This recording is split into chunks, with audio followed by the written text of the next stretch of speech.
जी हाँ, स्वागत है आपका। तो ऐसे अभ्यर्थी जो physical education, CTET, TET, super TET की तैयारी कर रहे हैं तो उनके लिए ये क्वेश्चन बेहद महत्वपूर्ण है। इसके पिछले वीडियो में अब तक हम 155 अति महत्वपूर्ण प्रश्नों पर प्रैक्टिस कर चुके हैं। अगर वो वीडियो आपने मिस किया है तो प्लेलिस्ट में जा करके उन तमाम महत्वपूर्ण प्रश्नों को आप देख सकते हैं, ठीक है ना। चलिए अब बात करते हैं प्रश्न नंबर 156 की। ठीक, प्रश्न नंबर 156 है, बालक भाषा के अंतर्गत सबसे पहले सीखता है। क्या सीखता है जी बताएं। बालक भाषा के अंतर्गत सबसे पहले क्या सीखता है? सही जवाब क्या हो जाएगा? संज्ञा, ठीक है ना। बालक भाषा के अंतर्गत सबसे पहले संज्ञा सीखता है। ठीक, चलिए प्रश्न नंबर 157 है कि चिंतन, ठीक, का सबसे महत्वपूर्ण साधन क्या है? चिंतन का सबसे महत्वपूर्ण साधन क्या है? सही जवाब भाषा। प्रश्न नंबर 158, भाषा क्या है? ठीक है, भाषा क्या है? भाषा कैसी संपत्ति है? अर्जित है या पैतृक है? तो सही जवाब, ये जो भाषा है ये अर्जित संपत्ति है, ये पैतृक संपत्ति नहीं है। ठीक, चलिए प्रश्न नंबर 159 है कि मूल्यांकन का क्या अर्थ है? मूल्यांकन, मापन, आकलन, इसका अर्थ क्या है? ठीक है ना। तो इसका अर्थ यह है कि छात्र के शैक्षिक लक्ष्यों के प्रगति की जांच करना। छात्र के शैक्षिक लक्ष्यों के प्रगति का जांच करना, ये है मूल्यांकन का अर्थ। क्लियर। चलिए प्रश्न नंबर 160 है कि मूल्यांकन की प्रक्रिया को माना जाता है किस प्रकार का, किस आकार का माना जाता है? तो त्रिभुजाकार। ठीक है। चलिए प्रश्न नंबर 161, अच्छे मूल्यांकन की विशेषता क्या है? बताएं। अच्छे मूल्यांकन की क्या क्या विशेषता होती है ये बताना है। ठीक है। तो अच्छे मूल्यांकन की जो विशेषता होती है वो होती है वैधता, विश्वसनीयता और न्याय संगतता। ये अच्छे मूल्यांकन की विशेषता है। प्रश्न नंबर 162, प्रश्न पत्र का सही रूप क्या है? मतलब प्रश्न पत्र का सही रूप क्या है? किस प्रकार के प्रश्न पहले होने चाहिए? ठीक है। तो प्रश्न पत्र का सही रूप ये है कि पहले आसान प्रश्न होने चाहिए और बाद में कठिन प्रश्न होने चाहिए। क्लियर। चलिए प्रश्न नंबर 163 है कि कुंठा क्या है? प्रश्न है कुंठा क्या है, बताइए।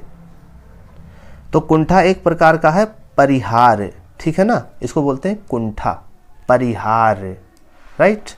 चलिए प्रश्न नंबर 154 है, वंचन के कौन कौन से प्रकार हैं? वंचन मतलब होता है वंचित रहना, ठीक है ना।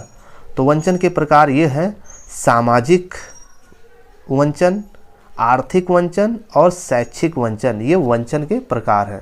यानी सामाजिक रूप से वंचित होना, आर्थिक रूप से कमी रह जाना, शैक्षिक दृष्टि से कमज़ोर हो जाना, ये एक प्रकार का वंचन है। ठीक है। चलिए प्रश्न नंबर 165 है कि अधिगम निर्योग्यता कैसी अवस्था है? ये अधिगम निर्योग्यता कैसी अवस्था है? तो यह एक प्रकार की चर अवस्था है। क्लियर। चलिए प्रश्न नंबर 166 है कि भाषा विकास का मनोवैज्ञानिक सिद्धांत किसने दिया था? भाषा विकास का मनोवैज्ञानिक सिद्धांत किसने दिया था? सही जवाब चौमस्की ने दिया था। और 167 है कि सबसे बड़ी कोशिका किसकी होती है? सबसे बड़ी कोशिका किसकी होती है? तो अंडे की सबसे बड़ी कोशिका होती है। ठीक। चलिए प्रश्न नंबर 168 है, कोहलर ने किसकी स्थापना किया था? बताएं। कोहलर ने किसकी स्थापना की? तो सही जवाब हो जाएगा समग्रवाद की स्थापना कोहलर ने किया था, राइट। प्रश्न नंबर 169, पदानुक्रमिक सिद्धांत के जनक कौन है? ठीक, पदानुक्रमिक सिद्धांत के जनक कौन है ये बताना है, ठीक है ना।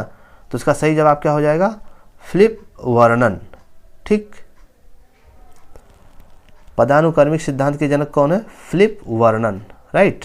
चलिए प्रश्न नंबर 170 है, पुनः याद दिलाने की विधि की प्रतिपादक कौन थे? पुनः याद दिलाने की विधि के प्रतिपादक कौन थे? सही जवाब क्या हो जाएगा? एबिंगहास, राइट। चलिए प्रश्न नंबर नेक्स्ट है, अमूर्त बुद्धि का सबसे अच्छा उदाहरण है? क्या है? अमूर्त बुद्धि का सबसे अच्छा उदाहरण बताइए। तो चित्रकारी करना, कवि और साहित्य, ये होना अमूर्त बुद्धि का सबसे अच्छा उदाहरण है, राइट। चलिए प्रश्न नंबर 172 है, व्यक्तित्व के बहिर्मुखी तथा अंतर्मुखी वर्गीकरण किसने किया? व्यक्तित्व का बहिर्मुखी और अंतर्मुखी का वर्गीकरण जो है किस मनोवैज्ञानिक ने किया? नाम तो याद ही होगा। सही जवाब क्या हो जाएगा? सही जवाब हो जाएगा युंग महोदय, जो कि स्विट्जरलैंड के रहने वाले थे। चलिए प्रश्न नंबर 173 है, पिकनिक किस मनोवैज्ञानिक से जुड़ा हुआ है? ठीक है ना, पिकनिक जो कि एक प्रकार का व्यक्तित्व है, तो ये किस मनोवैज्ञानिक से जुड़ा हुआ है? ये क्रेचमर से जुड़ा हुआ है, राइट। चलिए प्रश्न नंबर 174 है कि बुद्धि मापन का सिद्धांत किसने दिया था? ठीक, बुद्धि मापन का सिद्धांत किसने दिया था? सही जवाब बिने ने दिया था। ठीक है ना। चलिए प्रश्न नंबर 175 है, प्रेरणा शब्द का मनोवैज्ञानिक अर्थ क्या है? इसका सही जवाब हो जाएगा प्रतिक्रिया, राइट। चलिए प्रश्न नंबर 176, सीखना विकास की प्रक्रिया है, ये कथन किसका है? सही जवाब वुडवर्थ का। प्रथम बुद्धि परीक्षण किस मनोवैज्ञानिक के द्वारा किया गया था? प्रथम बुद्धि परीक्षण किस मनोवैज्ञानिक के द्वारा किया गया था? बिने और साइमन के द्वारा। आदत पढ़ना किस पक्ष का अधिगम है? आदत पढ़ना ये किस पक्ष का अधिगम है? ये क्रियात्मक पक्ष का अधिगम है। ठीक है। नेक्स्ट, हीन भावना की अवधारणा किसने दिया था? हीन भावना की अवधारणा किसने दिया था? तो ये एडलर ने दिया था। और नेक्स्ट है, मनोविज्ञान का अर्थ क्या है? तो मनोविज्ञान का अर्थ है आत्मा का विज्ञान, राइट। चलिए प्रश्न नंबर 181 की तरफ, संवेग का अर्थ क्या है? बताएं।